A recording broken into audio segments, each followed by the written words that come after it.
Ito naman hong PNP Forensics Group, aminadong magiging very challenging ang pagsusuri kung human bones nga ba talaga ang nakuhang mga buto dyan huyan sa Taal Lake. Brigada Kath Austria, ibrigada mo!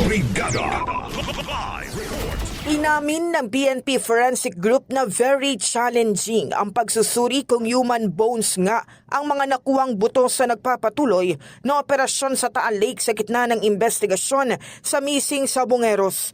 Ayon kay Lieutenant Colonel Edmar de la Torre, ang OIC ng Forensic Group DNA Laboratory Division submerged sa tubig ang mga samples at iba't iba ang laki.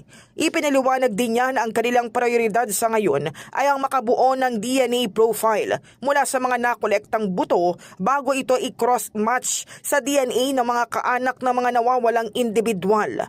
Malalang meron ng 91 samples ng buto ang natanggap ng Forensic Group at 6 dito ay posibleng buto raw ng tao.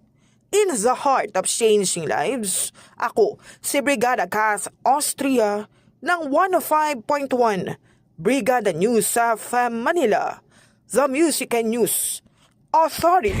Ang bahaging ito ay hatid sa atin ng Maxan Mangosteen Santon Coffee. Max Healthy, Max Sarap.